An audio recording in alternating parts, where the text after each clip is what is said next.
The blood on Natalie Tucker's hands refused to wash away in the creek water, no matter how hard she scrubbed. The copper stain a permanent reminder that she had killed a man in self-defense 3 hours ago. And now, she was running for her life through the California wilderness in 1877 with nothing but the clothes on her back and a secret that had haunted her since childhood. Her lungs burned as she pushed through the dense underbrush, branches tearing at her simple cotton dress and scratching her arms raw. Behind her, she could hear the distant shouts of the dead man's brothers, their rage carrying through the mountain air like thunder. She had worked as a cook in their logging camp near Murphy's, California, for 6 months, keeping her head down and her mouth shut, until the eldest brother had cornered her in the supply shed that morning. His hands had been rough and unwelcome, his breath reeking of whiskey. When he had tried to force himself on her, she had grabbed the nearest thing, a heavy iron skillet, and struck him across the temple with every ounce of strength she possessed. She had not meant to kill him. The sound of his skull cracking still echoed in her mind, followed by the terrible silence as he crumpled to the floor. She had run before anyone could find his body, but it had not taken long. The mountains of the Sierra Nevada were unforgiving to those who did not know their ways, and Natalie was a woman who had spent most of her 22 years in the flat farmlands of Missouri, before circumstances had driven her west. The creek she had been following suddenly widened into a river, and Natalie stopped, her chest heaving as she tried to catch her breath. The water was too deep to cross here, and the current looked swift enough to sweep her away. She turned, searching for another route, but the sound of hoofbeats made her freeze. They were closer now, much closer. "There's tracks here," a voice called out, rough and filled with murder. "Fresh ones. She cannot have gotten far." Natalie pressed herself against a large pine tree, her heart hammering so hard she was certain they would hear it. She closed her eyes and tried to think, but panic clouded her mind. She had nowhere to go, no one to help her. She was alone in this wilderness, and these men would not stop until they found her. A different sound cut through her terror, the gentle clopping of a single horse moving at an easy pace. Natalie opened her eyes and saw a rider emerging from the tree line to her left, a tall man on a dappled gray horse.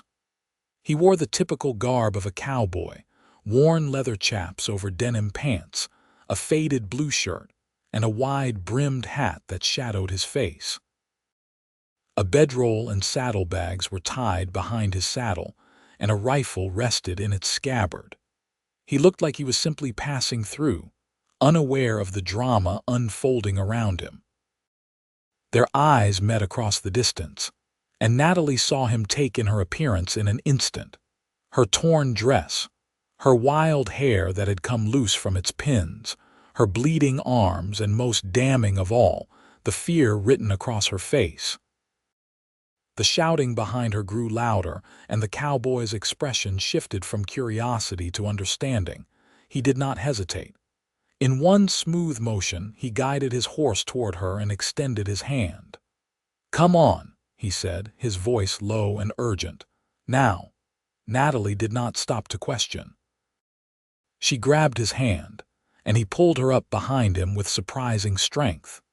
She had barely wrapped her arms around his waist before he urged his horse into a gallop, heading downstream along the river's edge. The gray horse was sure-footed despite the treacherous terrain, and the cowboy rode with the confidence of someone who knew these mountains well. Behind them, she heard angry shouts as the hunting party spotted them. "Stop right there! That woman's a murderer!" The cowboy did not slow down. Instead, he guided his horse into the river at a shallow point, the water splashing up around them as they crossed. On the other side, he urged the animal up a steep embankment and into a narrow trail that wound between towering pines. Natalie clung to him, her face pressed against his back, feeling the solid warmth of him through his shirt. They rode hard for what felt like hours, though it was probably only 30 minutes. The cowboy seemed to know every twist and turn of the mountain paths, taking them through places where no hunting party could easily follow. Finally, when the sounds of pursuit had long faded, he slowed the horse to a walk and guided them into a hidden glen surrounded by rock formations. A small spring bubbled up from the ground, creating a clear pool before trickling away through the rocks. He dismounted first, then helped Natalie down. Her legs were shaking so badly she nearly collapsed, but his hands steadied her, strong and sure. Now that she could see him properly, she realized he was younger than she had first thought, probably no more than 25 or 26. He had a strong jaw covered in several days' worth of dark stubble, and eyes the color of aged whiskey that studied her with an intensity that made her nervous. "Thank you," she managed to say, her voice hoarse. "I do not know why you helped me, but thank you." "Those men said you were a murderer," he stated, not accusingly but as a simple fact. "Are you?" Natalie looked down at her hands at the faint bloodstains still visible on her skin. "I killed a man," she admitted. "But it was not murder. He tried to force himself on me. I defended myself." The cowboy was silent for a long moment, and Natalie braced herself for judgment or worse, for him to take her back. Instead, he nodded slowly. "Then you did what needed doing. No shame in that." He moved to his horse and began unsaddling the animal. "Name's Bennett Emerson. Most folks call me Ben." "Natalie Tucker." She wrapped her arms around herself, suddenly aware of how cold she was despite the warm afternoon. "Where are we?" "About 10 miles northeast of Murphy's, up in the high country. This is my land, or will be once I finish proving up on the homestead claim." He loosened the cinch and pulled the saddle off, setting it on a flat rock. "Those men still hunting you?" "The dead man's brothers. There were 4 of them working the same logging camp where I cooked. Now there are 3, and they will not rest until they see me hang." Ben pulled a blanket from his bedroll and brought it to her. "You are shaking. Sit down before you fall down." When she had settled on a sun-warmed boulder near the spring, he crouched beside the water and wetted his bandana. "Let me see your arms." Natalie hesitated, then extended her scratched and bleeding arms. Ben's touch was gentle as he cleaned the wounds, his calloused fingers careful not to cause more pain. "These will need proper tending," he said. "I have some salve back at my cabin." "It is not far from here, maybe another mile up the mountain." "You have a cabin?" Natalie asked, surprised. "Been building it for the past year. Not much to look at yet, but it has a roof and walls and a good stove." He finished cleaning her arms and stood. "You are welcome to stay there until we figure out what to do about your situation." "Why are you helping me? You do not know me." Ben looked at her for a long moment, and something in his gaze made her heart beat faster for reasons that had nothing to do with fear. "My mother was killed by a man who thought he had a right to take what he wanted from her," he said quietly. "I was 12 years old when it happened. My father hunted that man down and shot him dead, and nobody blamed him for it. But Ma was still gone." He picked up his saddle. "So when I see a woman running for her life because she defended herself, I figure the least I can do is give her a fighting chance." Natalie felt tears prick her eyes, the first she had allowed herself since that morning's horror. "I am sorry about your mother. So am I." He secured the saddle back on his horse. "Come on. It will be dark in a few hours and we should get you somewhere safe." The ride to Ben's cabin was slower, the trail steep and winding. True to his word, it was only about a mile, but that mile climbed sharply up the mountainside. When they finally emerged into a clearing, Natalie saw a sturdy log cabin nestled against the rock face, with a small barn nearby and a fenced area that held 3 more horses and a milk cow. The cabin was simple but well built, with real glass windows and a stone chimney. Ben helped her down and led his horse to the barn while Natalie stood in the clearing, taking in her surroundings. The view from up here was breathtaking. Miles of forested mountains stretching in every direction, with the distant peaks of the Sierra Nevada visible to the east. Ben returned from the barn and unlocked the cabin door, pushing it open. "It is not fancy," he warned. Inside, the cabin consisted of a single large room with a sleeping area in one corner, a kitchen area with a cast iron stove in another, and a rough-hewn table with 2 chairs in the center. Shelves lined one wall, holding supplies, and Natalie noticed with surprise a considerable number of books. A rocking chair sat near the fireplace, and animal pelts covered the floor. "You can take the bed," Ben said, moving to light the oil lamp. "I will make a pallet by the fire." "I cannot take your bed. You have already done more than enough. You have had a worse day than I have. Take the bed." His tone left no room for argument. He went to the shelves and retrieved a tin of salve, then gestured for her to sit at the table.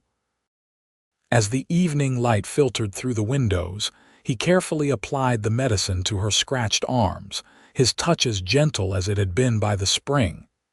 "You live up here all alone?" Natalie asked, needing to fill the silence. "Most of the time. I go into Murphy's once a month for supplies and to sell whatever furs or timber I have gathered. Been saving up to buy more stock.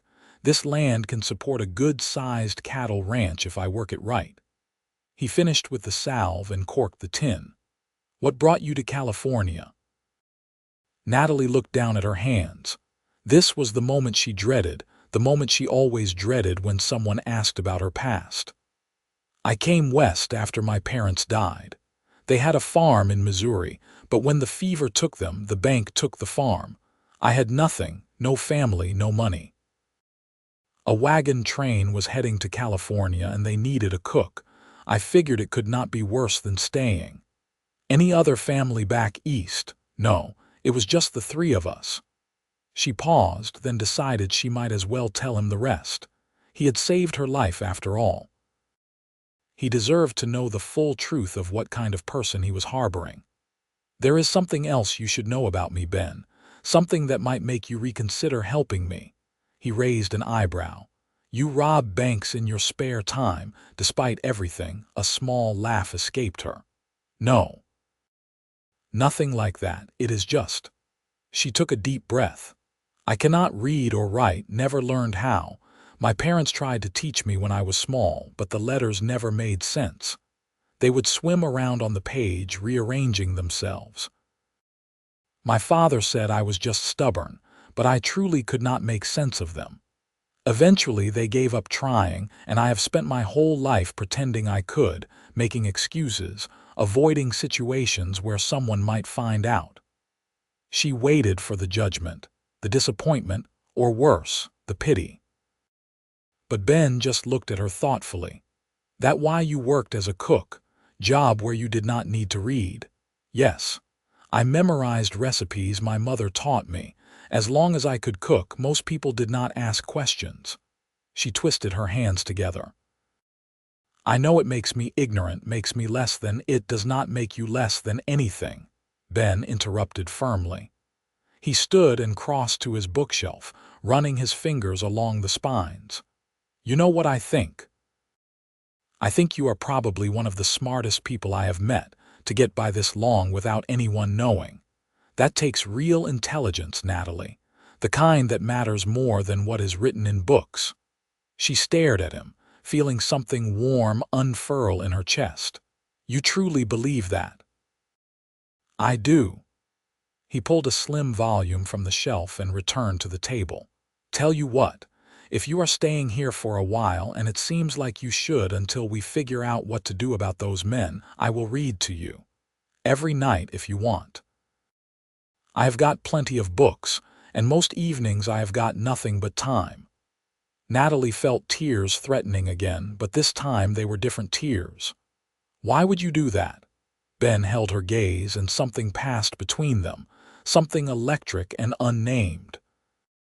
because everyone deserves to know the stories in these books, and because I think I would like the company."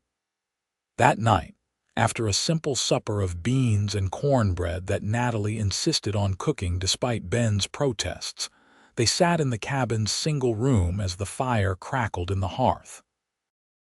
Ben settled into the rocking chair while Natalie curled up on the bed, a quilt wrapped around her shoulders. He opened the book he had chosen, a collection of poetry by Walt Whitman, and began to read. His voice was deeper than she expected, rich and smooth, and he read with genuine feeling, not just reciting words but bringing them to life. Natalie closed her eyes and let the poetry wash over her, losing herself in images of open roads and endless prairies, of love and loss and the grand sweep of human experience. When he finally closed the book an hour later, she opened her eyes to find him watching her. "That was beautiful," she whispered. "I have never heard anything like it. Whitman is one of my favorites. He writes about freedom, about finding your own path." Ben set the book aside. "I will read you more tomorrow night if you like. I would like that very much." They fell into silence, and Natalie became acutely aware of the intimacy of their situation. A man and woman, alone in a cabin, night falling around them, but she did not feel threatened or afraid. Ben had had multiple opportunities to take advantage of her vulnerability, and he had not even hinted at impropriety. "Ben," she said softly, "thank you for everything. Get some rest, Natalie. Tomorrow we will figure out our next move." He built himself a bed near the fire as promised, and Natalie lay in the darkness listening to the unfamiliar sounds of the mountain night. Despite everything that had happened, despite the fear and uncertainty of her situation, she felt safer than she had in years. The next few days fell into an unexpected rhythm. Ben had work to do on his homestead, fencing to build, trees to clear, animals to tend, and Natalie threw herself into helping however she could. She took over the cooking entirely, which freed Ben to focus on the harder physical labor. She tended the small vegetable garden behind the cabin, milked the cow, collected eggs from the handful of chickens in the barn, and generally made herself useful. In the evenings after supper, Ben would read to her. Sometimes poetry, sometimes stories from the novels on his shelf. She discovered that he had a particular fondness for adventure tales and Shakespeare, though he admitted he did not always understand the older language. They would discuss what he had read, and Natalie found herself sharing thoughts and opinions she had always kept hidden, afraid that speaking up would reveal her lack of education. But Ben never made her feel inferior. Instead, he listened to her ideas with genuine interest, sometimes arguing points with her, sometimes agreeing, always treating her as an intellectual equal despite her inability to read the words on the page.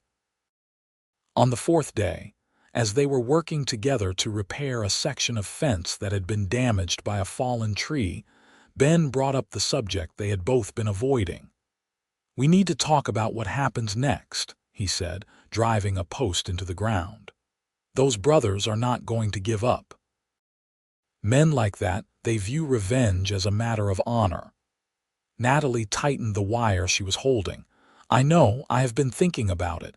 Maybe I should move on, head further into the mountains, or try to make it to Sacramento. I could disappear in a city." "You could," Ben agreed. "Or you could stay here." She looked up at him, surprised. "Stay here. Ben, I cannot hide on your mountain forever. Eventually someone will find me. Not hide. Stay legal-like." He set down his hammer and turned to face her fully. "Look, I know this is going to sound crazy.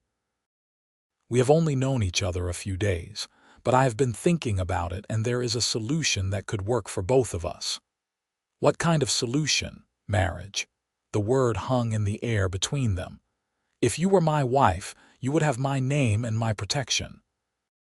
Those brothers might still want revenge, but killing a married woman on her own property is a different crime than catching a fugitive cook. It would make them think twice. Plus, the law would have to take your side of the story seriously.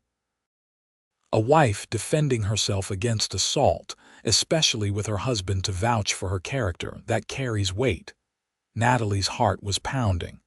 You want to marry me, a woman you barely know, a woman who might be wanted for murder. You are not wanted for anything except by 3 vengeful men who do not have legal authority. And yes, I know it sounds insane. But think about it, Natalie. I need help on this homestead if I am going to make it work. You need protection and a place to belong. We get along well. We could make it work as a practical arrangement. A practical arrangement, she repeated, trying to ignore the small pang of disappointment those words caused. Of course it would be practical.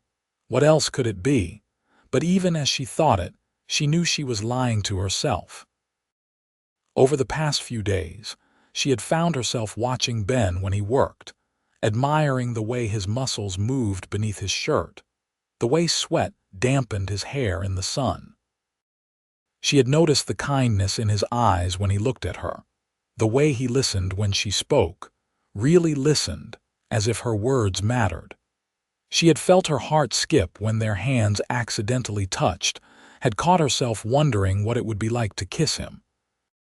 She was falling for him, she realized with a start, falling hard and fast in a way that should have terrified her but instead felt like coming home. Natalie, Ben's voice pulled her from her thoughts. You do not have to decide right now, think about it. But I want you to know if you say yes, I will do right by you. I will protect you and provide for you and treat you with respect. I promise you that. She met his eyes and saw sincerity there, but also something else, something that made her pulse quicken. And what about love? She asked quietly. What about that, Ben? He stepped closer, and suddenly the space between them felt charged. I think, he said slowly, that love is something that can grow, and I think, if I am being honest, that it might already be starting to. Natalie's breath caught. Truly. Instead of answering with words, Ben reached out and gently cupped her face with his calloused hand. His thumb brushed across her cheekbone, and she leaned into the touch without thinking. These past few days with you, he said, have been the best I have had in longer than I can remember. You are smart and brave and beautiful, and when I read to you at night and see the wonder in your eyes, it makes me want to read you every book ever written just to keep that expression on your face. Ben, she whispered, and then his lips were on hers, gentle at first but deepening when she responded with equal fervor. Her arms went around his neck, and his circled her waist, pulling her close. The kiss was everything a first kiss should be, sweet and passionate and filled with promise. When they finally broke apart, both breathing hard, Natalie found herself smiling. Is that how you seal a practical arrangement? Ben laughed, a genuine laugh that lit up his whole face. Say yes, Natalie. Stay with me, be my wife. Yes, she said and kissed him again. Yes, I will stay. I will marry you. They rode down to Murphy's 2 days later, both on Ben's gray horse with Natalie sitting behind him, her arms wrapped around his waist. She wore the only dress she owned, the one she had fled in, which she had washed and mended as best she could. Ben had shaved and put on his cleanest shirt. They made an odd couple, a cowboy and a fugitive cook seeking to marry, but Ben seemed confident everything would work out. Murphy's was a bustling mining town that had grown up during the gold rush and managed to survive even after the easy gold was gone. The main street was lined with saloons, a general store, a hotel, and a handful of other businesses. A proper church with a steeple stood at one end, and it was to this church that Ben guided his horse. The reverend was a middle-aged man named Father Michael who greeted Ben warmly. Bennett Emerson, I have not seen you in months. What brings you down from your mountain? Getting married, Ben said simply. This is Natalie Tucker. We would like you to perform the ceremony if you are willing." Father Michael looked between them with interest. "How long have you two been courting?" "Not long," Ben admitted. "But I know my own mind, Father, and so does she. We want to do this properly." The priest studied Natalie for a moment, and she forced herself to meet his gaze without flinching. "Miss Tucker, are you entering into this marriage of your own free will? No one is forcing you." "No one is forcing me," Natalie confirmed. "I want to marry Ben." "Very well. I will need you to sign the marriage register, and I will need 2 witnesses. Let me see if I can find—" "She cannot sign," Ben interrupted. "She cannot write, but the marriage is still legal, is it not? I can make my mark and hers." Father Michael nodded slowly. "Yes, that is acceptable under the law. Many people cannot write. Let me gather what we need." The ceremony was simple and quick, performed in the quiet church with 2 parishioners pulled in off the street to serve as witnesses. When Father Michael pronounced them man and wife, Ben kissed Natalie with a tenderness that made her knees weak. They signed the register, Ben carefully making an X for Natalie and guiding her hand through the motion. And then they were walking back out into the sunlight as husband and wife. "We should get supplies while we are in town," Ben said. "And I want to buy you a proper dress, maybe 2. You are Mrs. Emerson now. You should have more than one outfit." They were just heading toward the general store when Natalie heard a shout behind them. "That is her. That is the woman who murdered my brother." She turned to see 3 rough-looking men striding down the street toward them, and her blood ran cold. The dead man's brothers had found her. Ben immediately positioned himself between Natalie and the approaching men, his hand resting on the gun at his hip. "That is my wife you are talking about," he said, his voice carrying a warning. "I suggest you think carefully about your next words." The leader of the 3, a burly man with a scar across his cheek, stopped a few feet away. "Your wife is a murderer. She bashed in my brother's skull and ran. We have a right to justice. Your brother tried to force himself on her. She defended herself. That is not murder, that is survival. That is not how we see it." The scarred man's hand moved toward his own gun. "Then maybe you should see it the way the law sees it." A new voice joined the conversation, and Natalie turned to see a man with a sheriff's star pinned to his vest approaching. He was an older man with gray hair and a weathered face. "I heard shouting. What seems to be the problem here?" The brother pointed at Natalie. "That woman killed our brother, Sheriff. We want her arrested." The sheriff looked at Natalie, then at Ben. "That true?" "She defended herself against assault," Ben said firmly. "And she is my wife, married legal not an hour ago. If there are charges to be brought, they should be brought proper like in a court of law, not by a lynch mob in the street."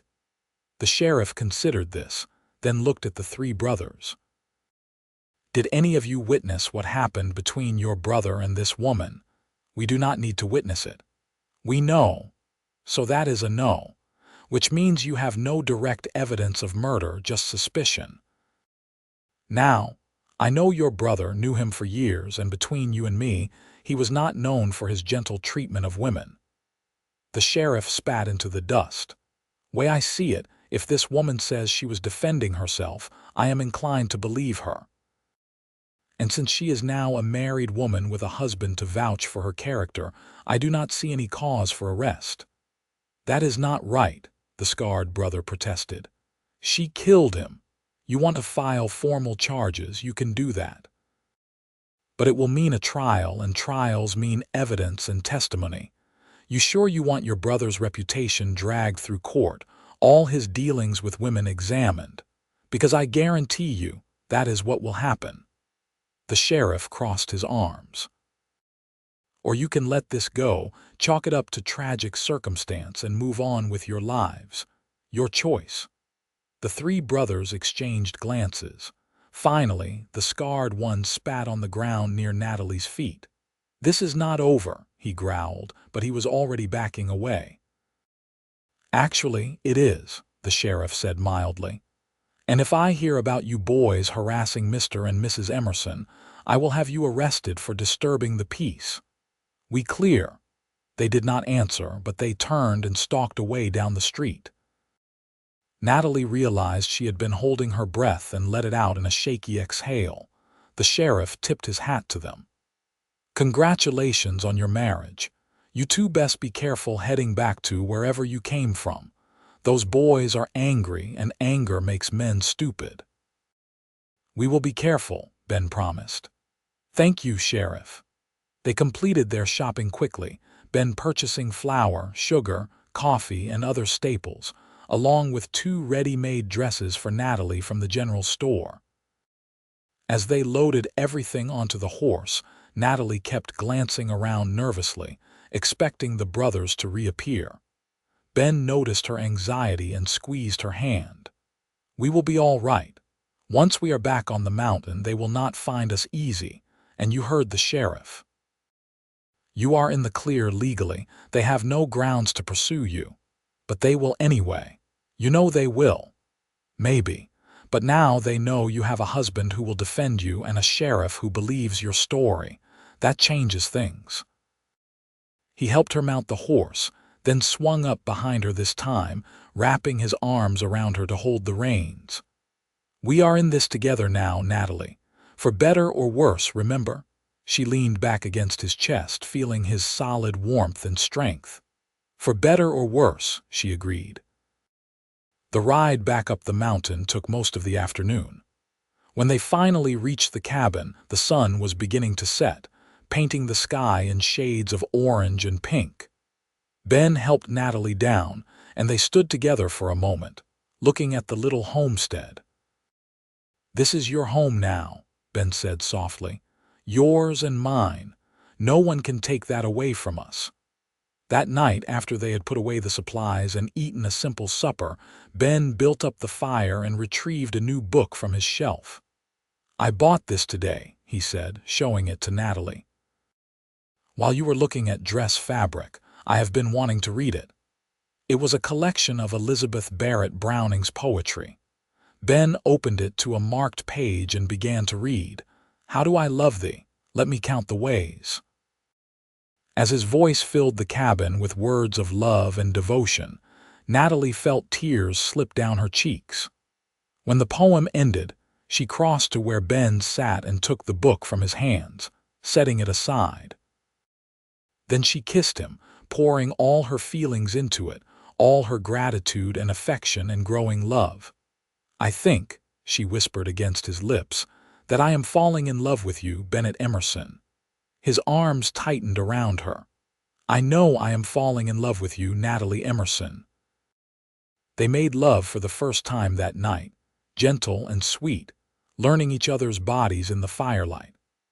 Afterward, wrapped in quilts on the bed, Ben held her close and whispered poetry he had memorized, love poems and sonnets, until she fell asleep in his arms feeling cherished and safe. The following weeks were some of the happiest of Natalie's life. She and Ben worked the homestead together during the days, building their future one fence post and one planted seed at a time. He taught her about the land, how to read the weather in the clouds, how to track animals, how to identify edible plants.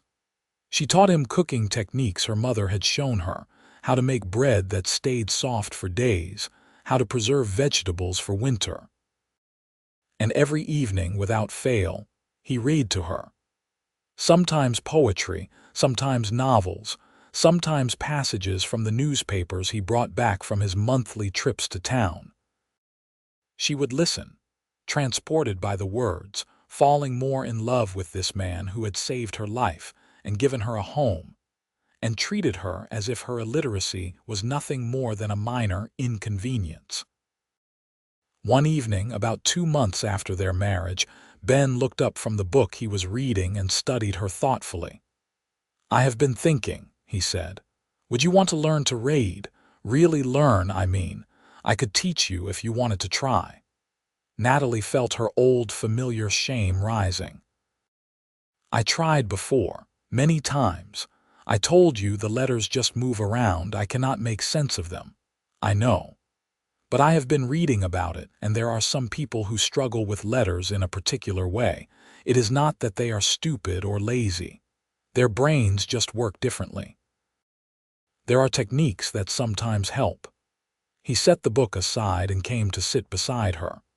I am not saying it would be easy, but if you wanted to try, I would be patient. We could work on it together. She looked at him, this man who believed in her when no one else ever had. You really think I could learn? I think you can do anything you set your mind to, Natalie. You are the strongest person I know. He tucked a strand of hair behind her ear. But I also want you to know that if you do not want to try, that is all right too. You do not need to read to be valuable or intelligent. I will happily read to you every night for the rest of our lives. Natalie thought about it for a long moment. The idea of trying again, of facing that old failure, terrified her. But the idea of maybe, possibly, someday being able to read the words herself, to open a book and understand it without help, that was intoxicating. I want to try, she said finally. Will you really be patient with me, as patient as it takes? He kissed her forehead. We will start tomorrow, just a few minutes a day. No pressure. And so began a new routine. Each morning after breakfast, before they started the day's work, Ben would sit with Natalie at the table with a primer he had purchased. They would work on letters, simple words, sounding things out. It was frustrating and difficult, and more than once Natalie wanted to give up. But Ben never lost patience, never made her feel stupid, never suggested she was wasting his time. Slowly, painfully slowly, she began to make progress. She learned that if she traced the letters with her finger while saying them aloud, they stayed still better. She learned that breaking words into small chunks made them less overwhelming. Some days were better than others, and there were plenty of setbacks, but gradually, incredibly, she found herself recognizing simple words without help. The first time she read an entire sentence on her own, Ben picked her up and spun her around the cabin, both of them laughing. You did it. Natalie, you read it. It was only one sentence, she protested, but she was grinning. It was one sentence more than you thought you could read. That is everything.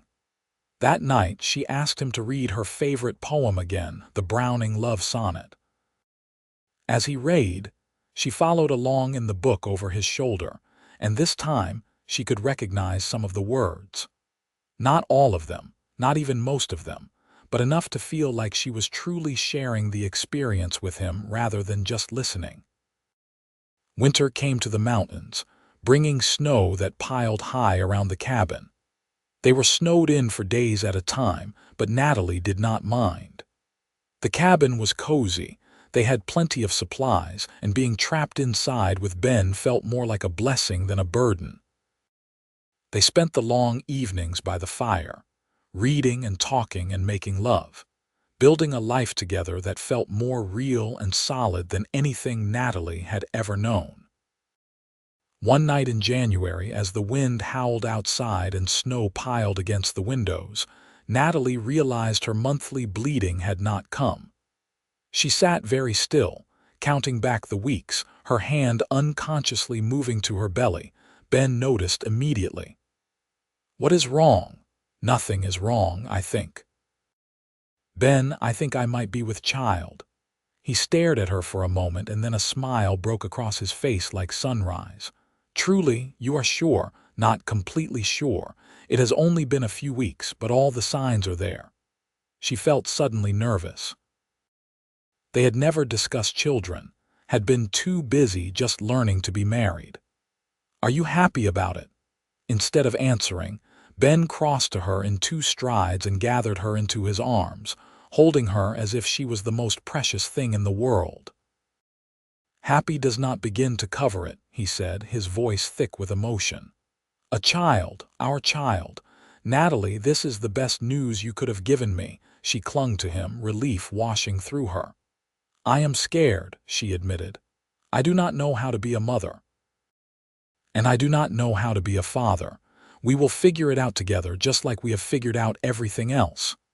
He pulled back to look at her, his eyes shining. "Our baby is going to be so loved, Natalie, so incredibly loved." That night, Ben read to her about brave heroes and happy endings, and when she fell asleep, she dreamed of a baby with Ben's dark hair and her eyes, a child who would grow up surrounded by books and love and the wild beauty of the mountains. Spring came, melting the snow and filling the mountain with the sound of rushing water and birdsong. Natalie's belly began to swell with the growing baby, and Ben became comically protective, insisting she rest more and let him handle the heavier chores.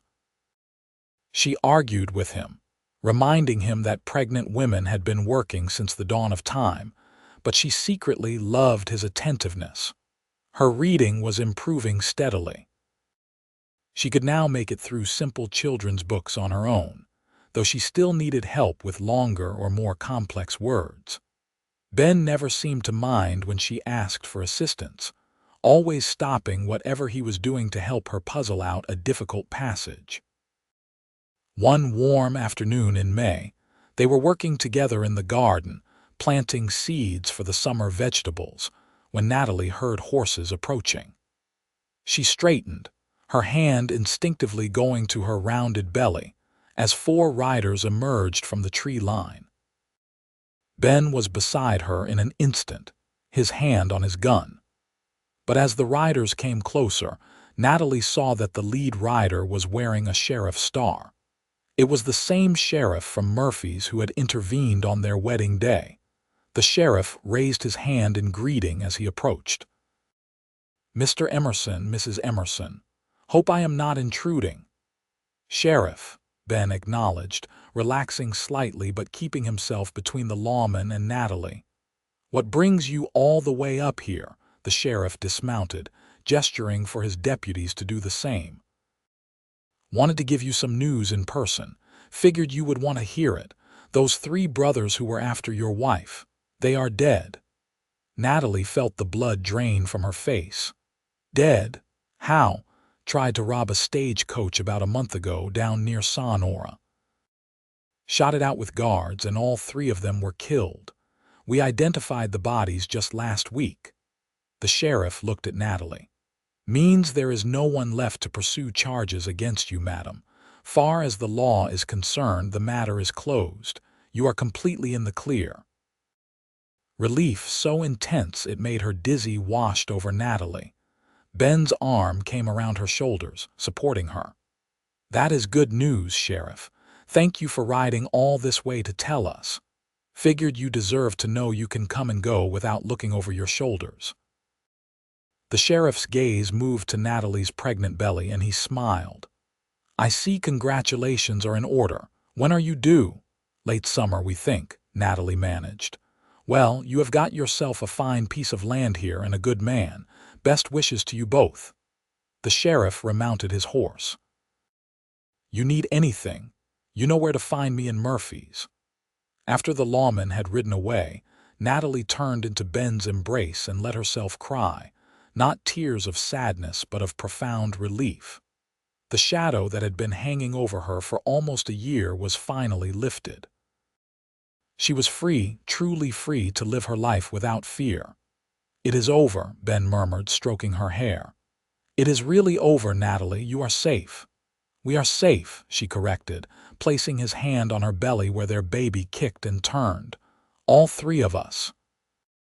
The baby came on a sweltering August afternoon, arriving after a labor that lasted through the night and into the next day. Ben had ridden to fetch a midwife from a neighboring homestead, and the woman had guided Natalie through the birth with calm expertise. When the baby finally emerged, wailing and red-faced, the midwife announced, "You have got a son, Mrs. Emerson. A big, healthy boy." Ben, who had been pacing outside the cabin throughout the labor, rushed in at the sound of crying. Natalie watched his face as he saw his son for the first time, saw the wonder and love that flooded his expression. The midwife placed the cleaned and wrapped baby in Natalie's arms, and she looked down at the tiny face, counting tiny fingers and toes, marveling at the perfection of this new life they had created. "He is beautiful," Ben whispered, sitting on the edge of the bed and gently touching the baby's soft hair. "Absolutely beautiful. What should we name him?" They had discussed names throughout the pregnancy but had never quite settled on one. Now, looking at her son, Natalie knew exactly what he should be called. "Thomas," she said, "after your father, Thomas Emerson." Ben's eyes filled with tears. "You would do that. Your father avenged your mother. He understood that sometimes defending those you love means doing hard things." "I think it is a good name for our son." She looked up at her husband. "Thomas Emerson, who will grow up knowing he is loved, who will learn to read and write, and who will never doubt his worth." "Thomas Emerson," Ben repeated and kissed his wife, then his son. "Welcome to the world, Tommy." The midwife stayed for 3 days, making sure both Natalie and the baby were healthy before she departed. Those first few days were exhausting and overwhelming, filled with constant feedings and diaper changes, and the particular terror that came with being responsible for such a tiny, fragile life. But they were also filled with profound joy. Ben proved to be a natural father, patient and gentle with his son. He would walk Tommy around the cabin for hours when the baby was fussy, singing old cowboy songs in his deep voice. And he continued his tradition of reading aloud every evening, now with Tommy cradled in his arms, exposing their son to the beauty of language from his very first days. As Tommy grew from a newborn into an infant and then a toddler, the homestead grew too. Ben expanded the cabin, adding a second room that would serve as Tommy's bedroom when he was older. He increased their livestock, trading furs and timber for more cattle and a few pigs. Natalie's garden flourished, providing vegetables that she canned and preserved for the winter months. And through it all, Ben read to his family every evening. Sometimes poetry, sometimes adventure stories, sometimes passages from newspapers about the changing world beyond their mountain. Tommy would sit in his lap, babbling and pointing at the pictures, while Natalie listened and occasionally followed along in her own book, her reading improving steadily year by year. By the time Tommy was 3 years old, Natalie could read simple novels on her own, though she still struggled with more complex texts. But she no longer felt ashamed of her limitations. She had learned that intelligence came in many forms, and her worth was not determined by how easily she could decipher written words. One evening in the spring of 1881, as they sat together by the fire with Tommy playing with wooden blocks on the floor, Ben closed the book he had been reading and looked at Natalie with a particular expression she had learned to recognize over their years together. It was the look he got when he had something important to say. "What is it?" she asked. "I have been thinking about something," he said. "The homestead is doing well. We have more than enough to support ourselves, and we are building up a good savings. I was thinking maybe it is time to expand, maybe hire some help. There is a family down the mountain who lost their farm to the bank. They have 3 children and nowhere to go. I thought we could offer them work and a place to stay in exchange for helping with the ranch." Natalie considered this. They had been largely isolated on their mountain for 4 years now, content in their little family. The idea of adding others to their world was both exciting and a little frightening, but she trusted Ben's judgment. "You think we could support a whole family?" "I know we could. And I think Tommy would benefit from having other children around." He reached over and took her hand. "Plus, I thought it might be nice for you to have another woman to talk to sometimes. I know I am scintillating company, but even I have to admit my conversational topics are limited." She laughed. "You are plenty scintillating, But you are right, it would be nice to have help, and you are right about Tommy too, he should have playmates. She squeezed his hand. Let us do it. Let us offer them a home. The family arrived 2 weeks later. A man named John, his wife Sarah, and their 3 children, 2 boys and a girl ranging in age from 5 to 8. They were thin and exhausted from hardship, but their eyes lit up when they saw the cabin and the surrounding land. Ben set them up in the barn initially, which he had winterized and made comfortable. He promised to build them a proper cabin of their own by the end of summer. In exchange, John would help with the heavy labor of running the ranch, while Sarah would help with cooking, cleaning, and childcare. The arrangement worked better than Natalie could have hoped. Sarah was a kind woman, grateful for the opportunity and eager to help. She and Natalie quickly became friends, working side by side in the garden and the kitchen, sharing stories of their lives while their children played together. Tommy blossomed with the older children around, his vocabulary expanding rapidly as he tried to keep up with the bigger kids. One afternoon, while the children were napping and the men were working on building Sarah's family their cabin, Sarah and Natalie sat on the porch shelling peas. Sarah had been quiet all morning and finally she spoke. "Can I ask you something personal, Natalie?" "Of course." "How did you learn to read? I saw you reading a book the other night and I cannot read, never learned, and I am so ashamed of it. My children are getting old enough that they should be learning their letters, but I cannot teach them what I do not know."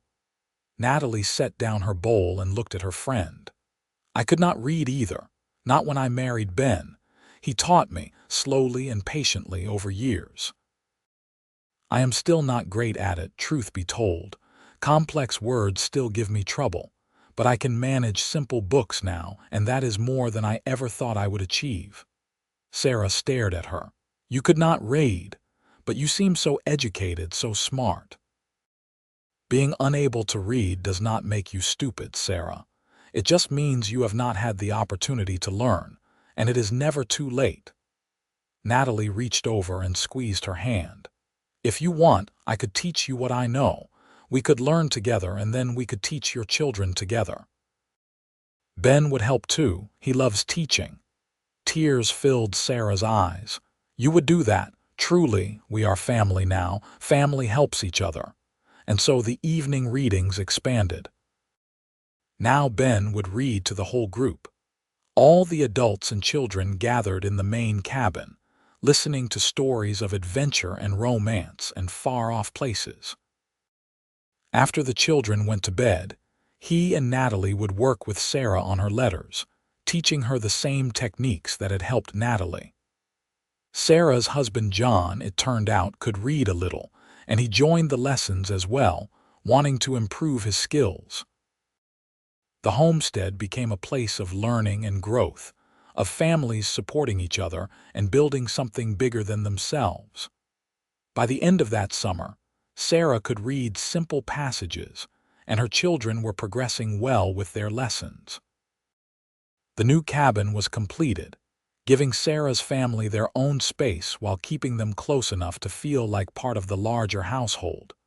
2 years passed in relative peace and prosperity. Tommy grew into a bright, curious 5-year-old who was already learning to read, devouring the simple children's books with an enthusiasm that delighted both his parents.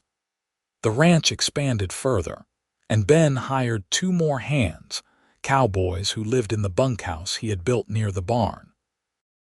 Natalie discovered she was pregnant again in the spring of 1883. This time the pregnancy was easier, perhaps because she knew what to expect, and Ben was, if possible, even more protective than he had been the first time.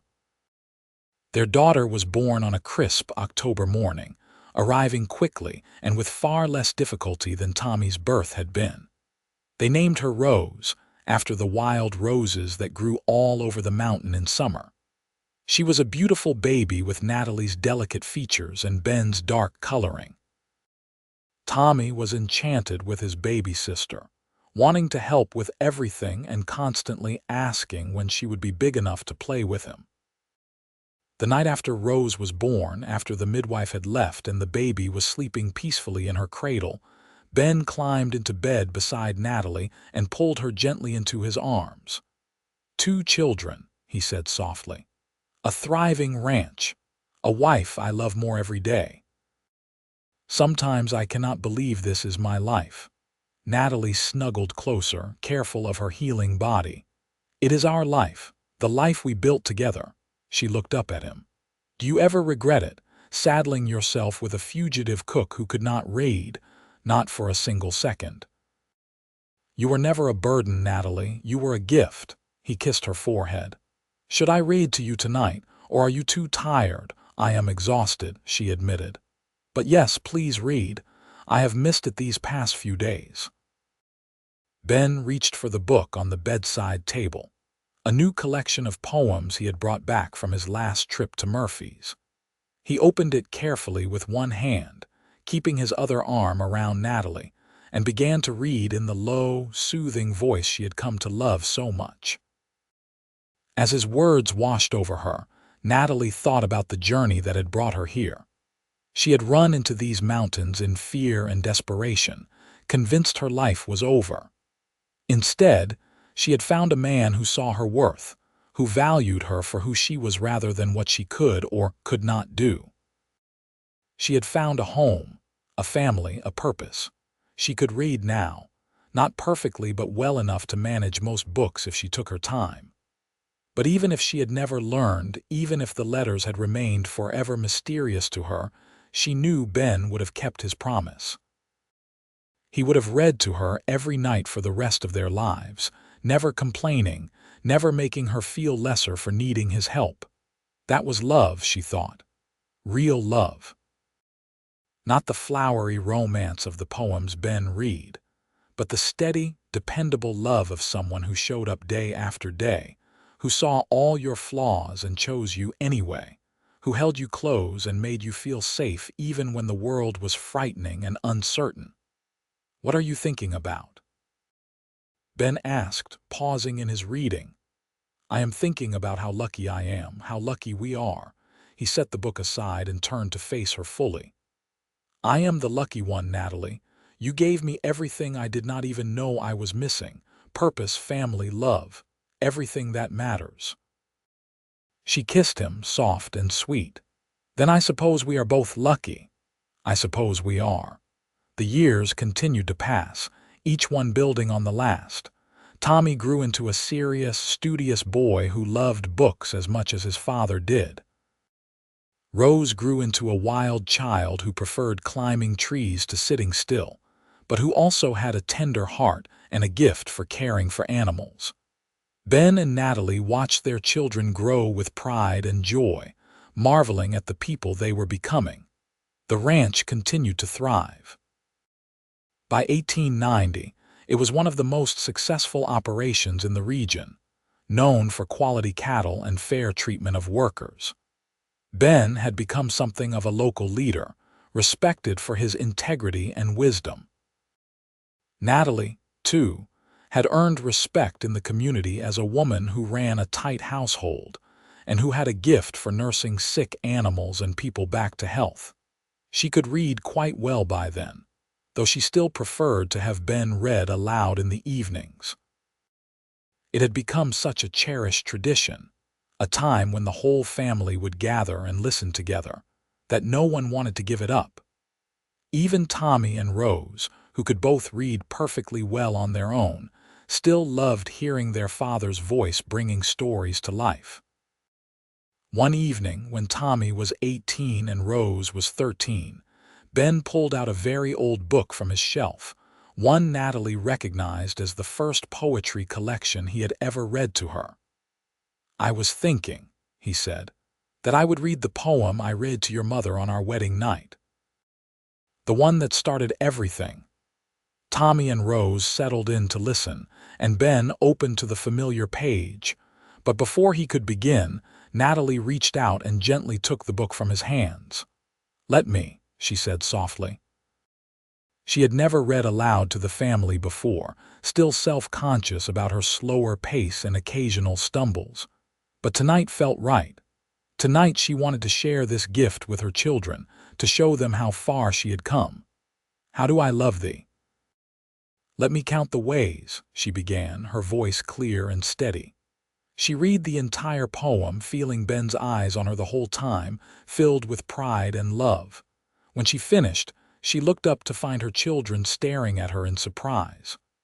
"Ma, that was beautiful," Rose said. "I did not know you could read poetry." "Your father taught me," Natalie said, handing the book back to Ben. "He taught me that being unable to read did not make me worthless, and then he taught me to read anyway, with more patience than I probably deserved." "I think you deserved all the patience in the world," Ben said, his voice thick with emotion. He took her hand and raised it to his lips. "You are the strongest person I know, Natalie, then and now." Tommy, who had been quiet, suddenly spoke up. "Is that why you and Pa always read to us?" "Even now, when Rose and I can read ourselves." "Partly," Ben admitted. "But also because I love it. I love gathering my family around and sharing stories with you. It is my favorite part of every day." "Mine too," Rose said softly, and Tommy nodded agreement. That night, after the children had gone to bed, Ben and Natalie sat together on the porch, looking out at the starlit mountains. They were both in their 40s now, with gray threading through their hair and lines on their faces that spoke of years spent outdoors. But when Ben looked at Natalie, she knew he still saw the frightened young woman he had pulled onto his horse all those years ago. And when she looked at him, she saw the cowboy who had held her close and promised to read her poetry every night. "Do you ever wonder what would have happened if you had not helped me that day?" Natalie asked. "If you had just ridden past?" "Never," Ben said firmly. "Because helping you was not a choice. It was a necessity. The moment I saw you, something in me recognized something in you. Like we were always meant to find each other." "That sounds like something from one of your poems." "Maybe, but it is also true." He pulled her closer, and she rested her head on his shoulder. "I love you, Natalie. More now than I did when we married, which I would not have thought possible back then. I love you too, Ben. Thank you for saving me, not just that day in the mountains, but every day since." They sat in comfortable silence, listening to the night sounds of the mountains. The wind in the pines, the distant call of an owl, the soft lowing of cattle in the pasture. It was the sound of home, of safety, of a life well lived. 3 more years passed, bringing new changes and challenges. Tommy fell in love with Sarah's daughter Emma, and they married in a beautiful ceremony held right there on the ranch. Rose, to everyone's surprise, announced she wanted to become a teacher, specifically to teach children who struggled with reading the way her mother had. Natalie could not have been prouder. Ben had slowed down a bit, his joints stiff on cold mornings, but he still worked the ranch every day and still read to his family every night. Some of their original hands had retired, replaced by younger men, but the core of what they had built remained solid. One winter evening in 1896, 19 years after their wedding, Ben and Natalie sat by the fire with a new grandchild sleeping in Natalie's arms. Tommy and Emma's son, just 3 weeks old, named Benjamin after his grandfather. Rose was away at a teaching college in Sacramento, determined to get the education she needed to help children like her mother had been. Ben was reading from a new book of poems, his voice perhaps not as strong as it once was, but still rich with feeling. When he finished, he closed the book and looked at Natalie with such love that it took her breath away even after all these years. "You remember," he said, "what you said to me that first night in my cabin, when you confessed you could not read or write. I remember being terrified you would judge me for it. And do you remember what I said?" Natalie smiled. "You said you would read to me every night. And have I kept that promise?" Every single night unless you were away from home. Even then, you would read to me as soon as you returned." She shifted the baby to her shoulder. "Why are you asking?" "Because I want to make a new promise," Ben said. He set the book aside and took her free hand. "I promise to keep reading to you for as many nights as we have left. I promise to love you with every breath I take. And I promise that when our time comes, whenever that may be, I will have no regrets because every moment with you has been a gift." Tears filled Natalie's eyes. "That is quite a promise. It is an easy one to make. Loving you has been the easiest thing I have ever done." He leaned forward and kissed her gently. "You saved me too, you know. I was just a lonely cowboy on a mountain before you came along.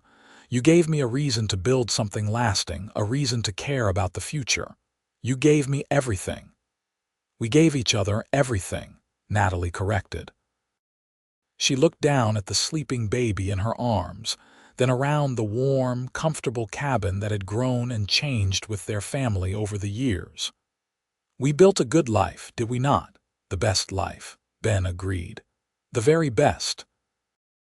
They spent the rest of the evening in comfortable silence, watching the fire burn down to embers, the baby sleeping peacefully between them. Outside, snow began to fall, soft and quiet, blanketing the mountain in white. Inside, surrounded by the evidence of a life well lived, books on every shelf, photographs of children and grandchildren on every surface, a fire burning warm and bright, Natalie felt a peace so profound it was almost overwhelming. She had come to these mountains as a frightened, desperate woman running from violence and judgment. She had been illiterate, alone, convinced she had no value. But a cowboy with kind eyes and a love of poetry had seen something worth saving in her. He had offered her protection that had turned into partnership, partnership that had turned into love, and love that had grown into this. A family, a home, a legacy. Years continued to unfold, each one bringing its own joys and sorrows. Ben's hair turned fully white, and Natalie's hands grew gnarled with arthritis, but they still sat together every evening for their reading time. Even when Ben's eyesight began to fail and Natalie had to take over more of the reading, the tradition continued. Their roles had reversed, but the love remained constant. Tommy took over most of the ranch operations, running it with the same integrity his father had taught him. Rose became a celebrated teacher, developing methods to help children with reading difficulties that were adopted by schools throughout California. More grandchildren came, and eventually great-grandchildren, filling the ranch with noise and laughter and life. On a warm summer evening in 1902, 25 years after that first desperate flight through the mountains, Ben and Natalie sat together on the porch watching the sunset paint the sky in shades of gold and pink. They were old now, truly old, with more years behind them than ahead. But their hands were still clasped together, fingers intertwined as they had been for a quarter century. "Read to me," Ben asked softly. His eyesight had deteriorated to the point where reading was difficult, though he refused to fully admit it.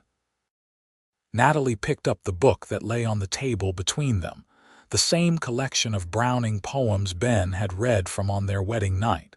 She opened to the familiar page and began to read the words that had meant so much to them over the years. "How do I love thee? Let me count the ways. I love thee to the depth and breadth and height my soul can reach." As she read, Ben's hand tightened around hers and she saw tears slip down his weathered cheeks. When she finished, she set the book aside and turned to him. "Ben, are you all right?" "I am more than all right," he said. "I am grateful for every day, every moment, every word we have shared. You are the great love of my life, Natalie Emerson. You always will be. And you are mine," she whispered, leaning in to kiss him. "My cowboy, my teacher, my love. Thank you for believing in me when I could not believe in myself. Thank you for letting me love you." They sat together as the sun dipped below the horizon and the first stars appeared in the darkening sky. Around them, the ranch they had built together hummed with life. Cattle in the pastures, horses in the barn, family in the various cabins scattered across the property. Inside the main house, their grandson was probably settling his own children down for bed, perhaps reading them a story just as Ben had once read to Tommy and Rose. The legacy they had created was not just in the land or the cattle or even the children.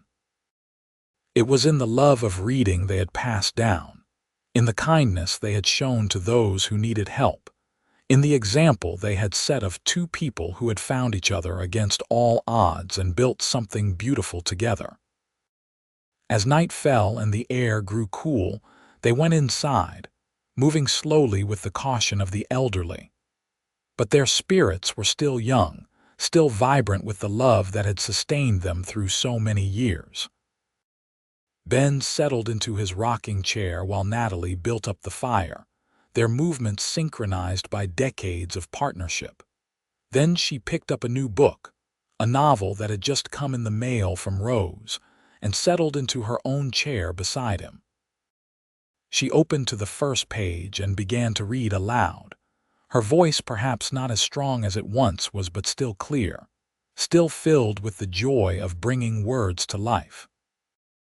And Ben listened, his eyes closed, a smile on his face, grateful beyond measure for the woman who had run into his life 25 years ago and never left. They had been through so much together, fear and danger, struggle and hardship, joy and triumph. They had built a life from nothing, had created a family and a home that would endure long after they were gone. The reading that night went on longer than usual. Natalie was engrossed in the story, and Ben was content to listen, to spend these precious hours wrapped in the sound of his wife's voice and the warmth of their home. When she finally closed the book, it was past midnight. "I should let you sleep," she said, standing stiffly. "Not yet," Ben said, reaching for her hand. "Sit with me a little longer." She settled back into her chair and they sat in the firelight, hands clasped, not speaking. They did not need words anymore. After 25 years together, they could communicate in silence, in touches, in the simple comfort of each other's presence. "I love you," Ben said finally. "I love you too," Natalie replied. And in that moment, in that quiet cabin on a mountain in California, two people who had found each other in the wildest circumstances and built the most ordinary, extraordinary life together, knew that they had been blessed. They had been given something rare and precious. True love, the kind that endured through everything, the kind that grew stronger with time rather than fading outside. The stars wheeled overhead in their ancient patterns. The wind sighed through the pines. The mountain slept, cradling the little ranch and all who lived there in its protective embrace. And inside, a cowboy and his wife sat together by the fire, their story nearly told but not yet ended, their love as bright and warm as the flames that lit their faces. They had many more years together still, years of watching their family grow and flourish, years of quiet contentment and deep satisfaction. Ben passed first, peacefully in his sleep at the age of 78, with Natalie holding his hand. At his funeral, she read the Browning poem one last time, her voice never wavering even as tears streamed down her face. Natalie lived for another 5 years, surrounded by children and grandchildren and great-grandchildren who loved her fiercely. She spent her days in the cabin she had shared with Ben, often sitting in his rocking chair and reading from the books they had loved together. She taught her great-grandchildren their letters, patient and kind, never making them feel foolish when they struggled. And every evening, without fail, she would read aloud even though she was alone. She would open a book, settle into her chair, and read to the empty room as if Ben was still there listening. Because in her heart, he was. He would always be there, her cowboy, her teacher, her love. When she finally passed, quietly in the night at the age of 82, her family found her in Ben's rocking chair with a book open in her lap. It was the collection of Browning poems, open to the sonnet that had started everything. On the table beside her was a note in her careful, painstaking handwriting, written with the skill she had worked so hard to master. "Bury me beside Ben with this book between us. And know that I lived a life beyond my wildest dreams because a cowboy stopped to help a frightened woman and promised to read her poetry every night. He kept that promise, and I learned to read, and together we built something that will last forever. I love you all. Live with kindness. Read with passion. Love with everything you have. That is the legacy we leave you." They honored her wishes, burying her beside Ben on a hillside overlooking the ranch, with the book of poems placed carefully between them. The entire community turned out for the funeral, testament to the lives these two people had lived and the impact they had had on everyone around them. The ranch remained in the family, passed down through generations. The main cabin was preserved as it had been, filled with books and memories. And every generation made sure to teach their children the story of Bennett and Natalie Emerson, the cowboy and the woman who could not read, who found each other in the wilderness and built a love that transcended everything. Because that was the real legacy, not the land or the money or even the children, precious as they all were. The real legacy was the proof that love could transform lives, that kindness mattered, that taking a chance on someone could change the world. It was the reminder that we all have worth, regardless of our limitations, and that the right person will see that worth and cherish it. And on quiet evenings, when the wind blows just right through the mountains of California, some say you can still hear the echo of a deep voice reading poetry, and a woman's soft laughter in response. The story of Bennett and Natalie Emerson lives on, a testament to the enduring power of love, literacy learned late, and promises kept through all the days of a life shared.